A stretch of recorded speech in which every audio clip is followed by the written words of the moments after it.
Honourable Senators, if I can have your attention, please. We will now that we have the quorum, I'll declare the meeting in session. And I want to take this opportunity to welcome the witnesses. And we'll have a formal introduction a little bit later. And I welcome you to this meeting of the Standing Senate Committee on Agriculture and Forestry. My name is Percy Mockler, Senator from New Brunswick and Chair of the committee. And at this point, I would like to ask all senators to introduce themselves for the witnesses. Madame, please. Merci. I'm Panna Merchant, and I'm from Saskatchewan. Fernand Robichaud, Saint-Louis de Kent. Fernand Robichaud, Saint-Louis de Kent, New Brunswick. Mahavlich, Ontario. Catherine Colbeck, Prince Edward Island. Don Pletman from Manitoba. Joanne Duke from Manitoba. Nikki Eaton, Ontario. Mike Duffy, Prince Edward Island. Ghislain Maltais, Québec. Michel Rivard, Les Laurentides, Québec. Terry Mercer from Nova Scotia. Thank you, Senators.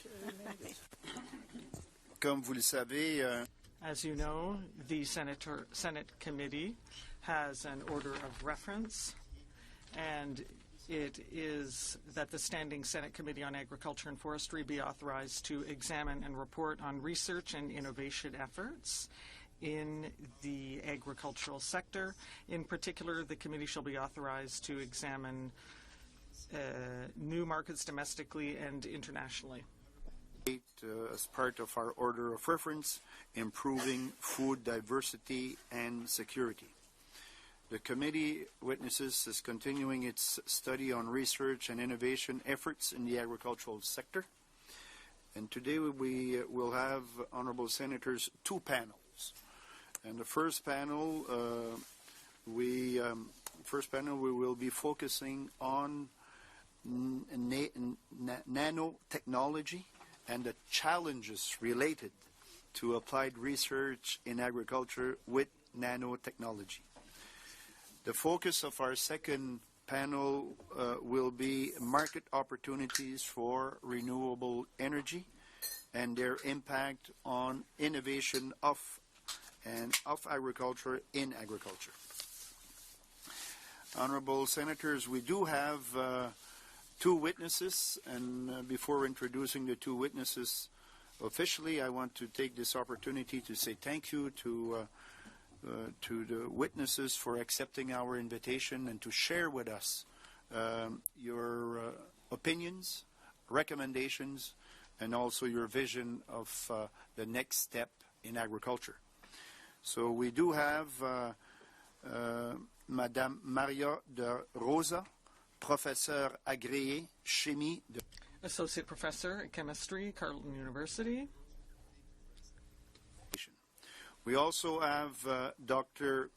Suresh Neethirajan. Am I, Doctor, pronouncing your name sufficiently well? Thank you.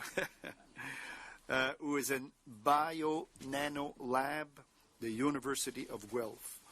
And I would now invite the witnesses to make their presentation, and I have been informed by the clerk, Mr. Pittman, that Dr.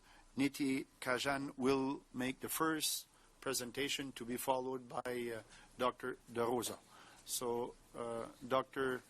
Neethirajan, la parole est à vous, and please make your presentation. Good afternoon, Mr. Chair, and the honorable members of the committee. Thank you for the opportunity to appear before the Standing Committee. My name is Suresh Neethirajan, and I am an assistant professor at the University of Guelph. I am a Canadian who did his studies at Manitoba and received nanotechnology training at Oxford University, England. Prior to my current position, I have worked as a scientist at the National Agriculture and Food Research Organization at Tsukuba in Japan, and also as a research engineer at the Oak Ridge National Laboratory of the Department of Energy of the United States. Today is World Food Day, and it is timely to talk about the applications and the implications of nanotechnology in Canadian agriculture. The benefits of nanotechnologies in agriculture over conventional technologies are undeniably tremendous. The Bio-Nano Lab at the University of Guelph is focused on studying the nanoscale aspects of biological systems and thereby create applications for agricultural systems. The Bio-Nano Lab is working from the curiosity-driven research, and then it moved towards application-driven research in producing novel solutions for agricultural and food industries. Novel, smart, micro-nano enhanced surfaces for prevention and control of biofouling in the food industries, nanoparticle-enabled grain quality monitoring sensors, and novel microfluidic-based disease diagnostic system are few of the research outputs from the Bio-Nano Lab.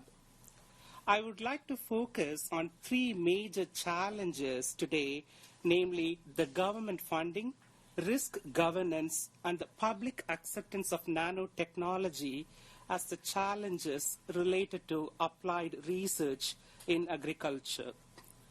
While Canada has fewer nanotechnology researchers than larger countries such as the United States and China, we are more efficient in terms of number of scientific articles published per researcher.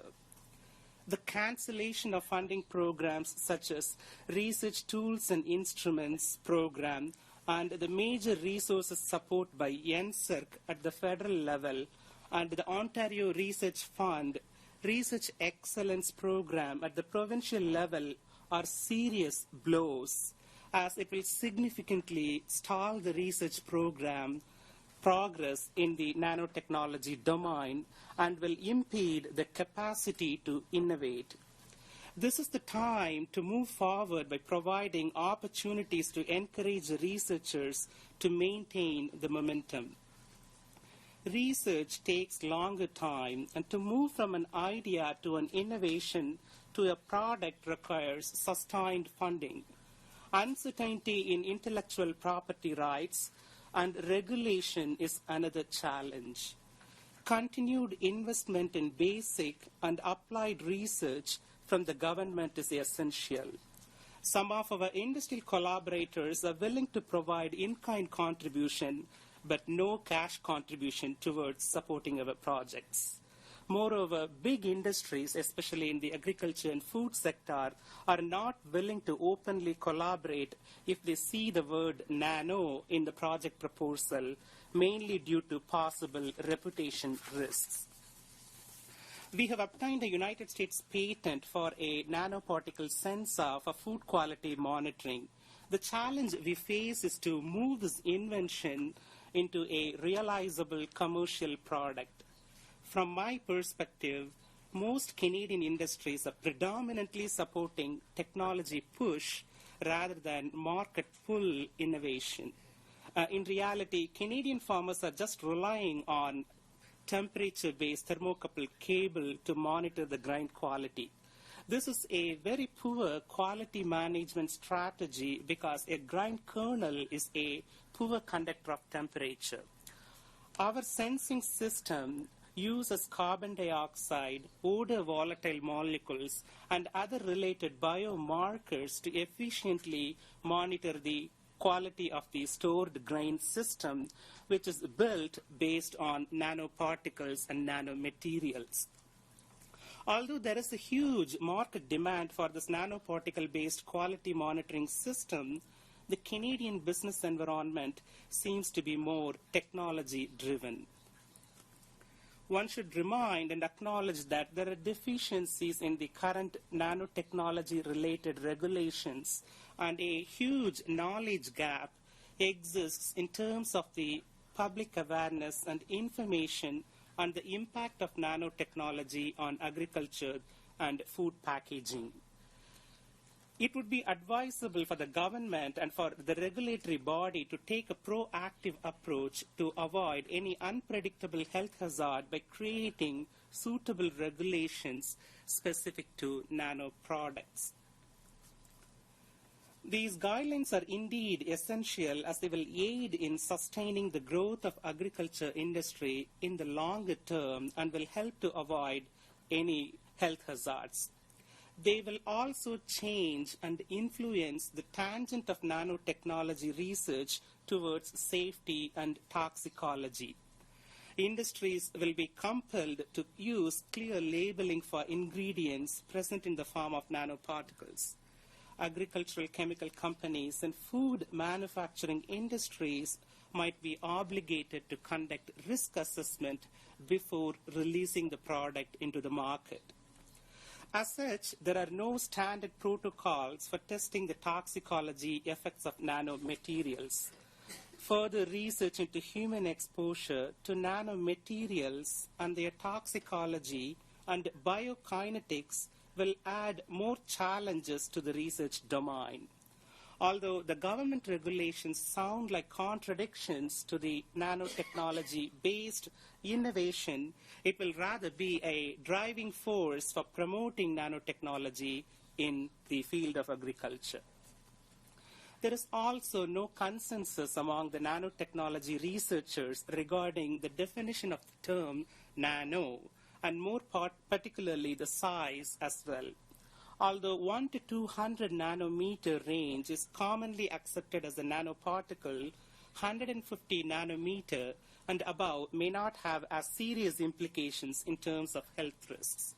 The definitions and the size range between 1 to 100 nanometer put forward by the National Nanotechnology Initiative of United States is predominantly based on the non-food, non-agricultural materials of nanoscience. Absence and lack of clear, formal, globally accepted definition about the term nano and the legally accepted size range for nano would cause a political and technical challenge in terms of implementing the new government regulations. Along with voluntary disclosure mandate from the industries, the regulatory agency of the government could possibly put forward a platform or a web source to inform the public about the list of products that are commercially available in the Canadian market that are made using nanotechnology. Creating public awareness and thereby acceptance is the key for successful nano-based agri-food research products. The new legislation should be explicit with specific provisions for various nanomaterials. The regulations could release a list of authorized substances that could be used as components of intelligent, smart, and active packaging or in the food contact surfaces for anti-fouling applications. A nanotechnology network or a hub specific for agriculture, namely networks of centers of excellence, or the Nanotechnology Center for Agri-Food Innovation should be established in Canada, which might act as a sustainable Canadian infrastructure for accelerating agricultural nanotechnology. Creation of such a nano hub for research and development will advance partnership between universities, companies, and government research labs. For creating public awareness, government can possibly create pre-competitive nanotechnology education platforms which can provide a foundation for innovation.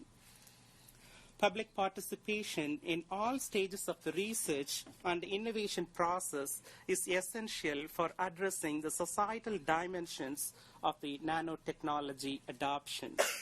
Education and research go hand in hand. I believe University of Guelph and University of Waterloo are the only two institutions that offer nano-specific programs such as BSc in Nanoscience and BSc in Nanotechnology Engineering in the whole country. There is a need to create additional nano-based mainstream programs rather than supplemental nano-discipline degrees. I have a whole list of recommendations to make. Thank you. Thank you, Doctor. Madame de Rosa, please. Merci beaucoup, Monsieur le Président. Thank you very much, Mr. Chair. with you today, this time on the topic of nanotechnology and agriculture. I think you heard a very nice overview about the challenges relating to nanotechnology and some general, outlooks. I want to give today maybe a spotlight on the case for nanotechnology in one specific application, and that's for use in fertilizers. That's where I'm most familiar because of my research. I'm a chemistry professor at Carleton University, and I do research there. And at Carleton, we do actually have a BSc nanoscience program that we do have, as well as Guelph and Waterloo. And so I do teach in nanotechnology and research in nanotechnology as well. So my research is in the area of using DNA as a building block for nanotechnology. I'll explain what that means in a moment. But first I want to talk to you today about some ways that nanotechnology might be able to solve some of the problems surrounding the production of food. In particular, I'll focus on using nanotechnology for fertilizers or other crop inputs. In 2009, I prepared a foresight review on the use of nanotechnology in fertilizers for the CFIA's Fertilizer Safety Office, and I've also published on this topic in the journal Nature Nanotechnology in 2010. So I'm sure you're already aware through your work in this committee about the big challenges that are facing agriculture here in Canada and globally. And a major challenge will be to find ways to meet growing demands for food in an economically and environmentally sustainable way. That's a big challenge. In 2007, the Director General of the Food and Agriculture Organization of the UN made this statement. He said, "We cannot feed 6 billion people today and 9 billion in 2050 without the use of chemical fertilizers." But he said judicious use of chemical fertilizers. So note that word, judicious. We need to use fertilizers, but we have to do it in a careful way. So if fertilizers are needed for food productivity, then why do we have to worry about them? Why is there a bad reputation for fertilizers? So we know that the benefits of fertilizers can come at a cost. They come at an economic cost to farmers. They have to pay for these things. They also come at an environmental cost. We know this. So what is the main issue? Well, the main problem with fertilizers is not their use as a nutrient for crops. That's what they're for. They're to provide nutrients to help crops grow, increase crop outputs, and that we can then use that crop as our food supply. The problem with fertilizers is that they're inefficient. So I'm going to speak mostly about nitrogen fertilizers because that's what we're working with. But 50 to 70% of nitrogen fertilizer that gets applied to farmland does not actually end up as nitrogen that goes into the crop. Instead, it gets lost to water, air, stuck in the ground, these sorts of things. So all that wasted fertilizer is a big economic drain on farmers, right? About $1 billion a year for Canadian farmers. Lost, washed away. And it's an environmental problem, too. We can't deny it. That fertilizer, if it ends up in the water, it can lead to dead zones. If it ends up in the air, that's greenhouse gases. So always a problem. But it's not the fertilizer that's the problem. It's the fact that they're so inefficient. So how can we reconcile this problem? We need fertilizers to improve crop yields. But fertilizers, when they end up in the wrong place, are bad. So what do? We need to get more from less. So this is where nanotechnology might be able to help. So nanotechnology is the epitome of getting more from less. If we can improve the efficiency of fertilizers, then we can maximize gains while minimizing negative impacts. So I think you've already heard about what nanotechnology is all about. You heard a nice definition, 1 to 100 nanometers, so I won't go through that again. But it's important to note that nanoparticles, nanomaterials are different, not just because they're small, but because their properties are also very different. A lot of that has to do with surface area, but there are other electronic reasons why these things are different. So different can help and different can also hurt, so we have to keep that in mind. Okay, so let's get back to the problem. If our nutrients could access the crop more efficiently, then they wouldn't be wasted. So it turns out that plant surfaces are covered with micro and nano-sized pores. So perhaps if the fertilizer and the pores were well matched according to size, then maybe the transfer of nutrients would be more efficient. So I found examples in papers and patents where this strategy has worked. For example, there was one example where carbon nanotubes were added to hydroponic tomato seedlings. And they found that there was an increase in crop yield and tomato yield in the case where there were nanotubes present. And they postulated that had to do with the nanoparticles interacting with the seed surface, the nanopores, allowing more water and nutrients to get into the pores. So this could be the same sort of ideas that I'm mentioning. A size match allows for greater nutrients to be taken up efficiently. But Making a fertilizer into a nanoparticle may not solve all the problems, right? We need to make fertilizers not just small, but also smart. So we heard a little bit about smart materials a minute ago. I think this is really important. So an ideal fertilizer or pesticide or herbicide would respond to the needs of the crop. So how would it do that? Only deliver fertilizer when the crop needs it, for example. So it turns out that crops are constantly releasing chemical signals into the soil environment. These things are called exudates. And Dr. Carlos Monreal at Agriculture and Agri-Food Canada, who's our collaborator, is working to try to decode these signals and figure out which of these messages are the crop saying, I need nutrients. With that information, he's leading our team of researchers to develop our smart fertilizer that can recognize those specific signals and respond by releasing fertilizers into the environment. So here's where our research comes in. How can we make a fertilizer recognize these signals? Well, we use a type of bio-nanotechnology called a DNA aptamer. It's just a piece of DNA, synthetic, we make it in the lab, that can fold up and interact with any target. These targets could be drugs, toxins, viruses, could be anything. So you can imagine we could find an aptamer that binds to one of these signals, and that's what we've done, and we've been working on that. So what we've done next is make these into coatings that form capsules. We could fill those capsules with drug. We could fill them with a nutrient. We're working on that. And so the wall of that capsule contains aptamers that could recognize the specific root signal. And when the signal comes into contact with the aptamer inside the capsule wall, the aptamer will recognize it and would allow the film to become more porous, and then the fertilizer would be released. So in this way, the smart fertilizer would be able to understand the needs of the plant and respond, delivering fertilizer when appropriate. So we've been doing test studies, and we've been able to show that when the aptamer does bind to a correct exudate, we can get 5 times more permeability of these films. These are dye release studies. We're now moving to the greenhouse to test these on actual nitrogen fertilizers, and things are going well. We need to expand our work to work on other crop nutrients like phosphorus, potassium, micronutrients, even pesticides and herbicides, because you can imagine a crop, a plant under attack could be releasing signals to the environment in forms of defense, so this could be something we could exploit. So with our work and other examples of nanotechnology in agriculture and fertilizers, there are still many questions that need to be answered. How will these nanomaterials interact with the soil? What will be the environmental and health effects? What will these nanoparticles, what will be their fate in our food? These sorts of things. So we have years of work ahead of us. We'll need to confirm our coatings are biocompatible, biodegradable. We have to investigate new plant signals to tailor our fertilizers to different crops and maximize their efficiency. But I think this is maybe a case for nanotechnology, because I can imagine that this work and the work of others could lead to a time when farmers would be sprinkling their fertilizers onto the crop, or adding a pill of fertilizer, nutrients, and pesticides and herbicides at the time of planting. So we would get more from much less. So with that, I thank you, and I welcome any questions. Thank you, Madam. The first senator for question will be Senator Maltais, to be followed by Senator Mercer. Senator Maltais, s'il vous plaît. Go ahead, Senator Maltais. Thank you very much, Mr. Chair. I will ask the doctor to put his headset in. I'll just wait till he's done. Nanotechnology is fairly new. There hasn't been a lot of experience with it, so we can't say that it goes back many years. Quebec does 39% of research in this sector, Alberta 15%, and BC 14%, and Ontario 30%. Are you aware that right now, that in Montreal,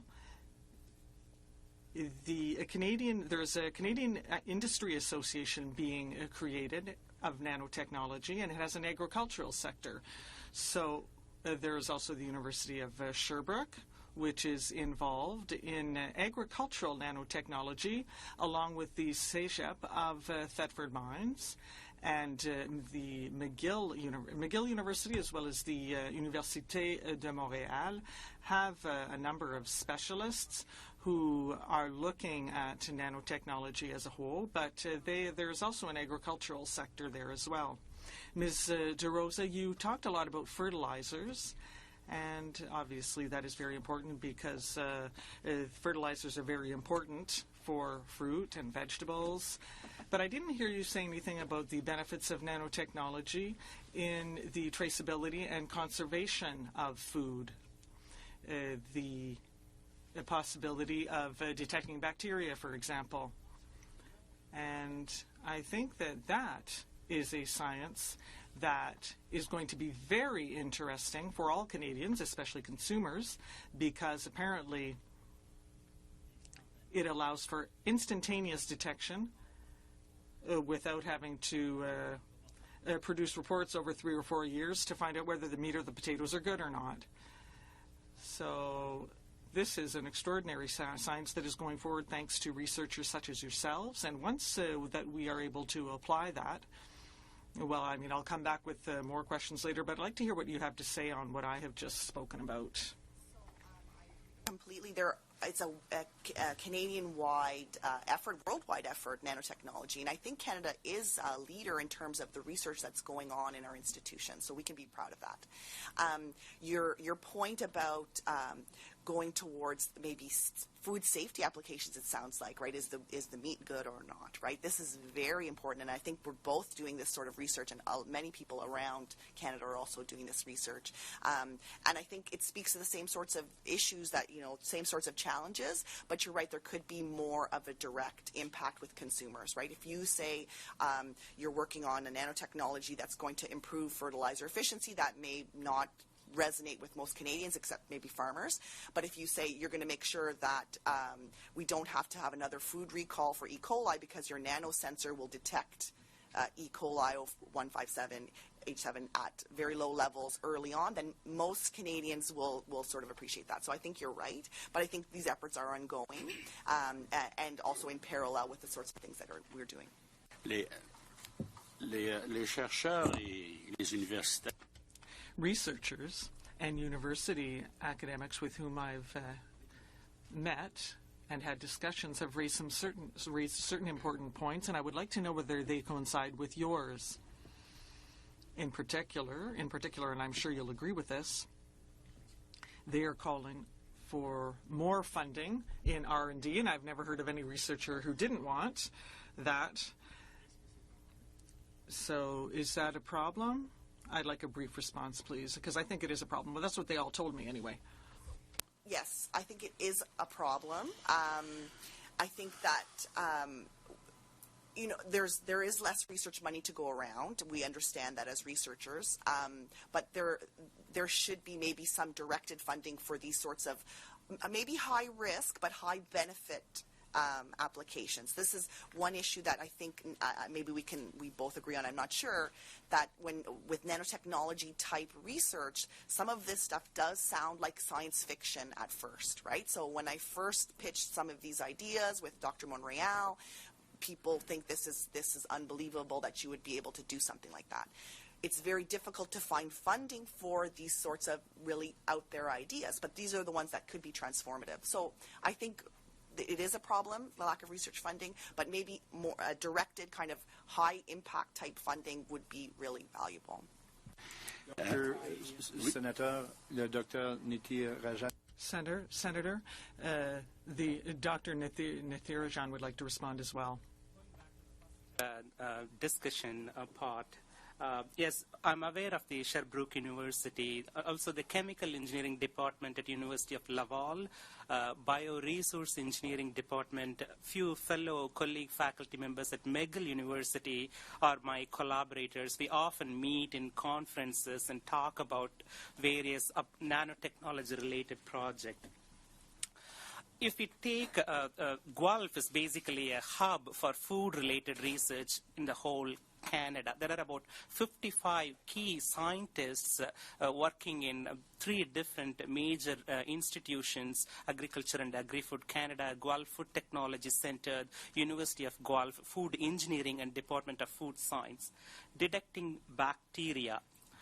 My NSERC Discovery Grant is basically investigations of biofilms is using microfluidic systems. So we have also developed novel technology. It's called smart surfaces, which will not allow the bacteria to attach on the surfaces. Using nano and micro technology, one can enhance the surfaces using photolithography process. There is no nanomaterial actually involved. With just surface undulation, one can repel the bacteria, and this particular surfaces can be deployed in food industries. So there is a bigger demand from the food manufacturing industries, especially in Ontario. Okay. Les autres points qu'on The other points that were raised during my discussions with these experts, I imagine it's the same thing. We're talking about the manufacturers because once the research has been done, the product has to be manufactured. And I was told that the challenge with this is marketing, simply because the regulatory processes in Canada are just not up to par. They're not at the level where certification can be granted. Now, once these products have been manufactured, well, they need to be sold and they need to be accredited or approved by the government before that can happen. So how do you see that? Because it's all very well to do research on new fertilizer, but what if no one's producing them or manufacturing them? And when you were talking about the University of Guelph, Dr. Neethirajan, you said that it's the best-known university in terms of food sciences, and we have heard from many witnesses from your university, and you're right, they are exceptional researchers, and they work a great deal on the advancement of food sciences and agri-food sciences, and we need to encourage them, definitely, so that they continue to do your work. So I would just like to hear you on that, Dr. DeRosa. I think, and again, you may or may not agree with me, I think that this is a global challenge to regulate nanomaterials. I don't think it's a Canadian problem alone, and I know that from my colleagues at, say, Environment Canada, they are working globally to try to come up with some of the answers to some of these problems. For example, what is the definition of nanotechnology? How do we name nanoproducts? How do we regulate nanoproducts? So I think it is a challenge for Canadians. Obviously, industry would benefit from, if not necessarily lax regulations, but clear regulations, right? I think that's what industry needs, a clear idea of what standards they need to meet, and then they will abide by them. That's the challenge right now, but it's not a Canadian problem alone. So I think, I think it's going to take, because now commerce is so global too, one of the things that I found when I was putting together my report for CFIA is that a lot of the products that are currently available that do have nanotechnology in them, they are not produced here, they are produced elsewhere, but we can bring them into Canada. So this is a global issue, right? So regulating products, this is a global issue. We need to work together. So I think globally nothing is regulated. Thank you very much, Mr. Chair. Senator Mercer. Mercer, please. Well, thank you both for being here. I'm not going to pretend that I understand any of this technology that you've described to us, and I'm hoping that as we go through the study, I'll come out the other end with a little more knowledge. But I do understand the problem, and your comment, Professor, about quoting the United Nations. We cannot feed 6 billion people today and 9 billion people in 2050 without judicious use of chemical fertilizers, and I don't think we can get there without the use of some new technology, nanotechnology, whatever it may be called or described. But I also see a problem where in many parts of the world, in some parts of the world, the use of genetically modified organisms is a problem. And are we going to get to a point where, as we develop nanotechnology in whatever form it takes, are we going to run into those same people who are going to say, "Oh well, we don't want any of that"? I hope all of those people are paying attention when people start starving around them because they haven't given some thought to the GMOs or nanotechnology. But is there a resistance out there, or is there I don't think it's a movement, but is there some resistance to what you're doing? Definitely, I think that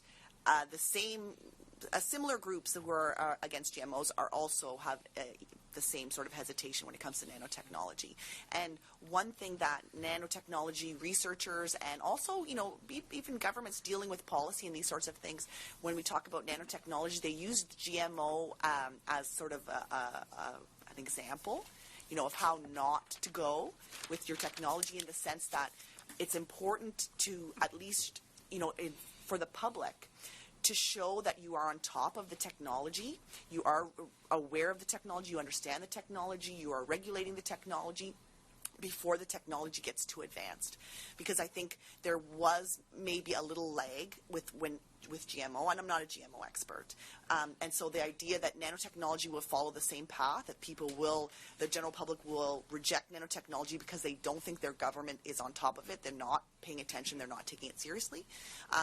That's something that nanotechnology researchers and policymakers are aware of. But that's definitely a concern. It's definitely a concern. And I think, my colleague spoke to some of these things when he said that, we need to have education along with research, right? If we're teaching people about nanotechnology and people are aware of our research and that we are interested in, studying the effects and being, responsible about our research, then maybe the general public will be more accepting of it. But maybe you can speak to it as well. It is indeed true. The lessons learned, nanotechnology researchers are looking at various case studies and different scenarios that have occurred because of the GMO reasoning. 2 years ago, European Union has already put forward regulations on how to use nanomaterials in food and agriculture 2 years ago. But only during April 2012, this year, United States Food and Drug Administration has come up with regulations and guidelines for food packaging and other related nanomaterials. The difference between European Union and the FDA is FDA regulations are predominantly voluntary. So my perspective is, if you look at a globe, European Union is more conservative in adopting the technology compared to us here in North America, both the United States and Canada. It seems to me that we need to get ahead of this. I mean, we're at the early stages of this, and we need to try to avoid what's happened to GMO. I often wonder that when we move from 6 billion to 9 billion, if we could send those 3 billion people to those countries that are opposed to the use of GMOs, well, I think we'd solve. They may amend their ideas, but Madame De Rosa, you use the words big, high risk and high benefit, but I think we need to add the other issue of a big problem. That's a good point. To look at it in the context of it may be a high risk and it may be a big benefit, but we're dealing with a problem that's not going away. We've got people starving now in the world. Probably be more because of bad food distribution than we do of production. But you add 3 billion people to this planet, it's going to get a little crowded. I was in India earlier this year, and it's pretty crowded already. And it's going to get worse. So the commercialization, if one way to one way to help attract the proper money for research is to be successful, of course, and that means how do you get from your labs to something that's commercially marketable. Are there people beyond both of your universities, both good universities, that are looking at this from a pan-Canadian point of view? How do we take the nanotechnologies that are coming out of my colleague mentioned what's going on in Quebec? Mm-hmm. Are we looking at this from a national perspective, because things are going on in each area? Mm-hmm. Can we bring what's going on at Carleton and Guelph, perhaps with the University of Sherbrooke, and maybe we're going to get somewhere? And I know there's a need for competition between researchers, because that's what drives you. Yeah. You want to get there first. But is there anybody who's saying, okay, can we bring this together? I think it's happening at a grassroots level. You know, researchers know to pair up and to work with the best researchers to get to their goal, but I don't know that there's, from the top down, maybe you can also add to that, but I don't think there is, and maybe there should be. There should be some sort of mechanism or a means that should be set in a national level, predominantly focusing on nanotechnology-oriented commercialization. So unless otherwise, for example, the patent we have got, it's based on nanomaterial. It's a conducting polymer which behaves in an entirely different fashion that cannot be, we can tune and tweak the sensing window based on the need we want. So the idea is we can detect the incipient spoilage of the stored food rather than once the food has completely spoiled. The moment it which spoils, the sensor will be able to tell you and warn the farmer or the manager of the stored food system. But we filed the patent in the chemical engineering, chemistry background because there is no such mechanism related to nanotechnology or a particular hub that basically facilitates the nano-oriented product in the society. Thank you, Chair. Senator Eaton to be followed by Senator Colbeck, Senator Booth, and Senator Robichaud. Senator Eaton. Yes, thank you both, professors. Very fascinating. There was a very good section in the Wall Street Journal, weekend edition, on food security and new ways of, I don't know if you both saw it. But how can nanotechnology be employed in the future when we have to grow so much more food?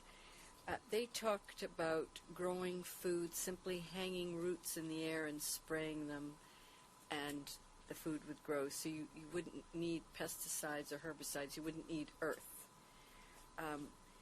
Is nanotechnology involved in any of those things? I think it could fit in still. You can imagine, aerosol droplets of the nutrients that you need, nano size, that would be in that spray.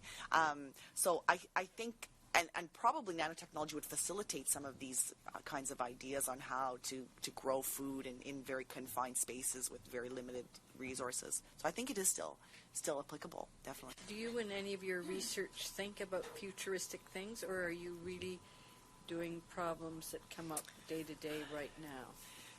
So, there's a bit of both, right? So we have, and this was, mentioned as well, about the idea of discovery-based research, where we're just trying to, come up with the foundation for some of these things. But of course, we do blue sky kind of thinking and say, okay, where will we be in 20 years, and what are the challenges going to be then, and how can what we're doing now apply to that? Because it will take that much time for some of these ideas to become reality. So if we're not really thinking ahead in the sense that, okay, this may be a product, 10 years from now, what's the world going to be like 10 years from now? What's agriculture going to be like 10 years from now? Yes, and shouldn't you be kind of leading the way in agriculture?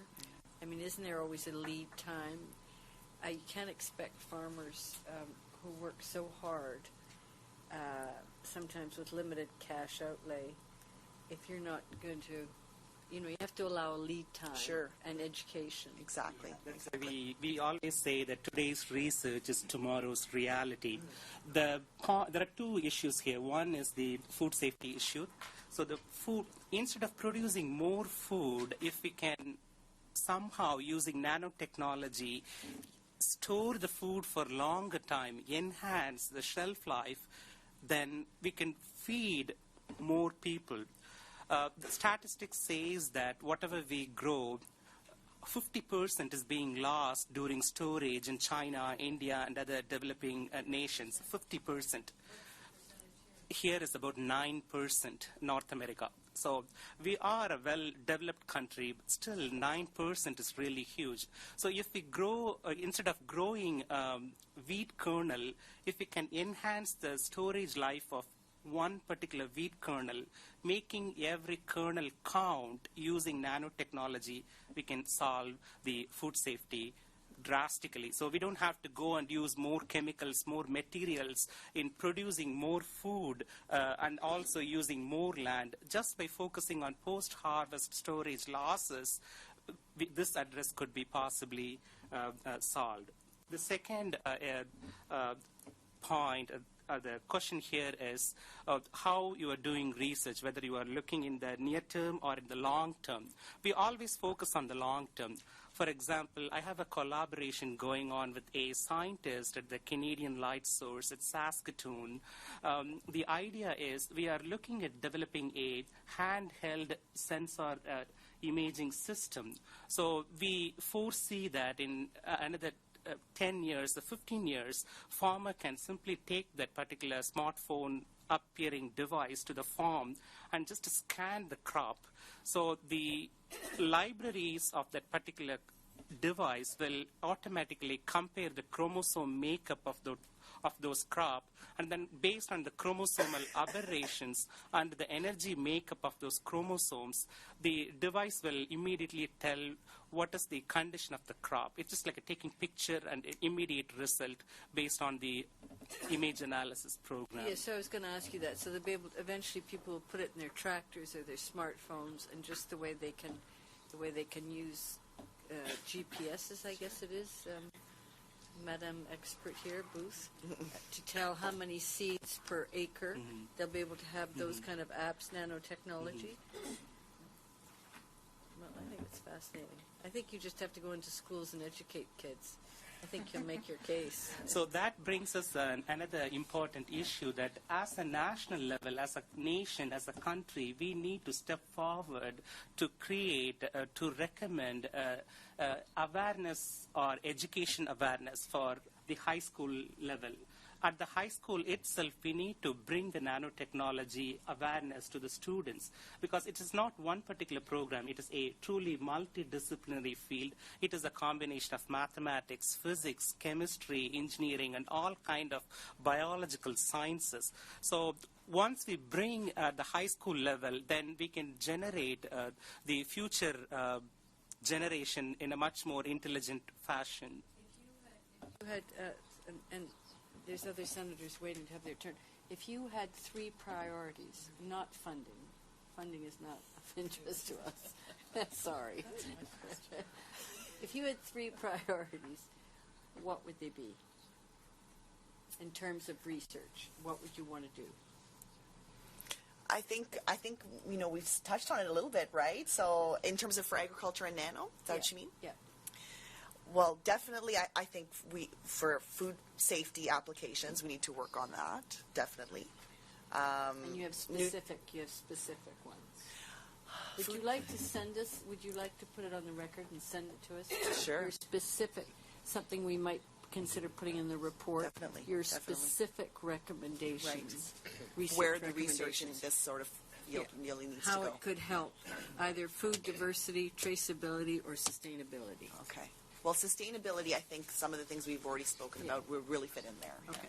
Great. Thank you. Thank you. The clerk will be sending you a copy of the question, and then you could probably respond.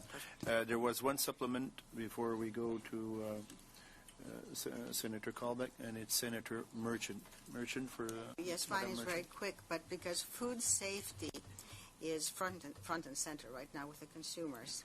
Are you getting to a point with your technology where the consumer can have some kind of, just an analogous kind of way that when we go into a supermarket to buy things, we would be able to, that's the goal. I would say scan, because I don't know what word to use, but there will be some, because, you want to involve everybody. And we have to take charge of our own health and know what we are doing. So how close are we getting to where I will be able to go into the supermarket and have some way of knowing whether things are fresh, whether things are, whether there's something in them that I should avoid? Excuse me. I think that we are getting there. I mean, I know you have, I'm sure, many examples for the things you're working on, but we're working on basically like something that would look like a pregnancy test, but for norovirus, which is Norwalk, if you've ever heard of it. This is this gastroenteritis. Excuse me. To be able to test it on your meat, basically. When you bring your meat home, test it to see if it's safe. So that's the goal. We have color-changing packaging materials available. So you store the salad for more than 4 days. Automatically, the color changes from red to orange. just throw it away, don't use it. So packaging can be enhanced. Lots of fascinating research is going on at the University of Guelph in that particular aspect. And there's no doubt that Senator Eaton, when she talks about Guelph, she will ask us to go visit Guelph. Senator Colbeck to be followed by Senator Booth and Senator Rupert. Senator Colbeck, please. Thank you very much, Mr. Chair, and thank you both for coming this evening. Professor DeRosa, you ended your statement here. You said, I imagine that nanotechnology will lead to a time when farmers will be sprinkling their fertilizer into their crops or planting a small nutrient pills. How far off are we from that in your estimation? That's a great question. And it's always hard to answer those sorts of questions.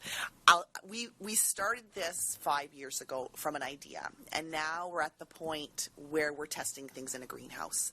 So I would imagine with the same level of resources that we have right now, same number of people, that maybe, again, another 5 years from now, we would have something that could really be, we could commercialize. But with more resources, more people, it could be faster. But this is always a challenge, right? Yeah. That brings back to the point of sustained funding, because from idea to innovation to product doesn't happen in few months, doesn't happen in few years. We need 5 to 10 years to realize a commercial successful product. So the government need to step in to provide sustained funding to encourage researchers to innovate and to invent novel products. Something else, if I could add it. Sorry, yes. One challenge or one thing to think about, a lot of research funding now is moving more towards industrial partnerships, which is a good thing. But there are some areas where it's difficult to get funding through an industrial partnership, and you would be surprised. The idea that what we're presenting with this smart fertilizer, that it seems like automatically this would lend itself to an industrial partner, right? And we have had success finding industrial partners. But we do have to be careful because if you think about it, companies make money being inefficient, right? And this is true in all sorts of different sectors. So if we're depending on industry to help us further this product, we could run into a situation at some point where they take the technology and help patent it and then shelf it because they don't want to lose the revenues that they're getting from being inefficient. So I think it's important that we do have, we need industrial-based research, but we also need, that complementary research that's funded elsewhere. I want to ask you about we hear, or we've heard from you tonight, a lot of advantages of using this technology in the food sector. Now, I also read somewhere where there are a lot of concerns that are emerging regarding the use and consumer safety and so on. I'd like for both of you to talk about that a little bit. So I think, yes, you're right. Because a lot of this is new, and we've touched on this several times, we don't know all the answers yet. And we won't for some time. We don't know what the environmental and health impacts of some of these things are. And the important thing, I think, the problem maybe, is that some of the technology has gotten ahead of regulations. So in terms of nanotechnology, antibacterial, almost everything now has to do with silver nanoparticles, right? So antibacterial socks, these socks that don't smell, and all these sorts of things. People may have them in their homes, and they could be based on silver nanoparticle technology. But we don't 100% understand what happens when those silver nanoparticles are washed off those socks and end up in a lake, or if they're consumed, or these sorts of things. So definitely the drawback right now is our lack of understanding. And in the push to innovate, sometimes these questions get overlooked, and then we could end up then having to backtrack. So that is a big issue right now, I think. Do you want to comment on that? Sure, quickly. Consumer awareness. I believe that public and the consumer should be involved in each and every step and stage of the process, right from the idea to develop a fully functionable product. I also believe that consumers have better adoption rate if it has to do with food safety or something nanomaterial that is not inside the food. If they have a feeling, or if they think that there is something, the food has been modified. So there is a difference between the food and the food packaging and the mechanisms and the operating processes that surrounding the food product development. So there is two different sections the way consumer perceive. So more awareness, more education towards the society is the key in addressing these challenges. That again goes back to the toxicological effect. As such, there is no global nomenclatures. If I go to a particular electronic shop, I buy a particular electronic component, so it has completely standardized. It has a certain number of pins, the power should be certain voltage, and so on and so forth. But globally, there is no nomenclature, no standard, no protocol. So there should be some mechanism. Canada could possibly play a leadership role in this particular aspect as well. But you said earlier you think that Canada is a leader in nanotechnology, right? Yes. Now, Yes, I do. back in 2000, when President Clinton was in the States, there was a big initiative started. And that has grown by leaps and bounds, my understanding. So have we in Canada grown percentage-wise about the same, or are they way ahead of us? Well, I think we punch above our weight. In terms of, we heard a little bit about that in terms of our publications and the impact of the work that we're doing, but I think it's difficult to compare ourselves to the U.S. They do have a larger injection of funding to go with and more research-based institutions. So, if you want the realistic statistics, I can quickly give you a statistics, but please don't feel bad or sad about it. We rank 14 out of 17 countries that is doing nanotechnology research.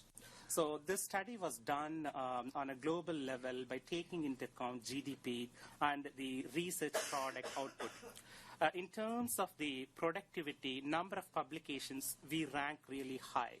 But for the past 10 years, from 2000 to 2012, we are still in the D category compared to Finland. Finland moved from D to C in the last year, and Denmark is in B category. So we are in D and rank 14 out of 17 countries globally. Where are the United States in that? Number one. Yeah, that's right. United States, followed by Japan, China, and Korea. Yeah. Okay, thank you. Thank you, Senator Colbeck. Senator Boot to be followed by the Senator Robichaud. Senator Boot, please. Thank you, Chair. And in the interest of time, I'm just going to ask you a question, and perhaps then you can just forward the answers to the clerk. You've mentioned the regulatory issues and some of the challenges with that, in terms of definitions, et cetera, and not having standards for testing. So can you give, say, a top 5 recommendations in terms of what you believe needs to be done on the regulatory side, and forward that to the clerk so we can have a sense in terms of, and try to make your comments really specific so that so it's something that we can take into consideration in terms of our final report. Thank you. Thank you, Chair. Thank you. And on that same point, if you could also include intellectual properties, the challenges that you have in nanotechnology with intellectual properties. Okay. Thank you, Senator Boot. Senator Robichaud, s'il vous plaît. Merci, Monsieur le Président. Thank you, Mr. Chair. It really astounds me when I listen to the kind of discoveries you're making with your research, because you're working on a molecular scale, and that really intrigues me. But this is a practical question, Ms. DeRosa. You work especially with fertilizers, and so do you have an estimate as to how much is used per acre, for example? And if you were to use nanotechnology where the process is applied to each seed rather than across the field. Do you have any ideas?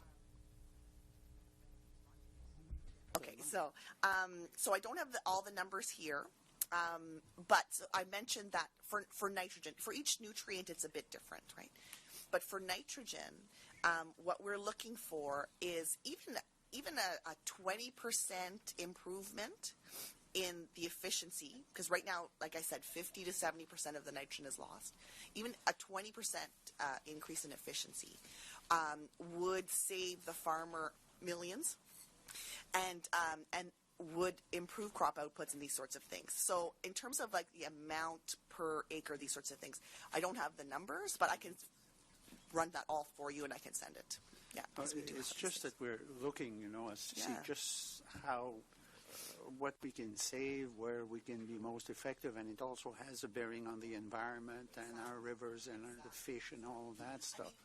Nitrogen is a particular problem because it is so inefficient. But even if we look at phosphorus, phosphorus is very inefficient as well. If we're talking about herbicides, pesticides, many of those, even if 1% of the compound ends up towards its goal, that's considered high efficiency. So there's a lot of room for improvement. So there's a lot of savings that we can make, economic savings and environmental ones.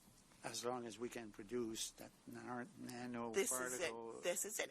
And we don't want to cause new problems, right? So this means we have to do the research, we have to determine the effects, we have to make sure that we're not solving one problem and causing another one. Sir, you mentioned packaging, and the research has been done that, if you use certain kind of packaging, that can detect if the food is going bad. And the packaging, in this case, would it touch the food, or would it just be a sort of a marker? Because, as you were saying, if nanoparticles are not in the food itself, the consumer might accept it a lot more if it plays another role. Mm-hmm. So the spoilage of food can be done in different ways. So if we store a food, an apple, if the apple starts spoiling, we don't have to go and touch physically to understand. It can be done by image analysis, just by taking a picture and visual appealing, or by the amount of chemical that is being released by the particular food product. So we call it biomarkers, or odor volatile metabolites. So based on the volatile changes, even tiny little molecular concentration change can be easily detected by the packaging. The packaging it's a very huge, broad domain. Modified atmospheric packaging. There are also packaging materials which enhances the shelf life. It's called semi-permeable membrane. So it will allow only certain gases to diffuse and others cannot be passed. For example, if you want to store a beer, it will allow only carbon dioxide to store inside. It will not release the carbon dioxide outside. So the different type of material behaves differently. So it could be done by physically touching the food surfaces or by non-contact method of identifying the source of the particular spoilage.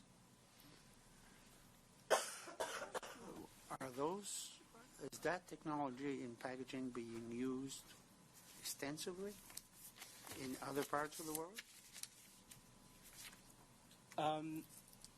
Based on my understanding, there are few companies in the United States, they are already in the process of using those particular packaging materials. Predominantly, we are still in the research and development stage. I would say probably one step behind actually deploying that into the society. Merci, Monsieur le Président. Thank you, Mr. Chair. Someone else wants to go ahead. Dr. Neethirajan, you mentioned in closing with your remarks that you had a list of recommendations. Could you please provide the clerk with that list of recommendations on and above the questions that were asked by the senators to you? Okay. Definitely. Thank you very much on this. On behalf of the committee, I sincerely thank you for sharing your opinions and recommendations and your vision. And we will now, Honourable Senators, take a brief pause to prepare for the second panel. Madame De Rosa, thank you. Dr. Neethirajan, merci beaucoup.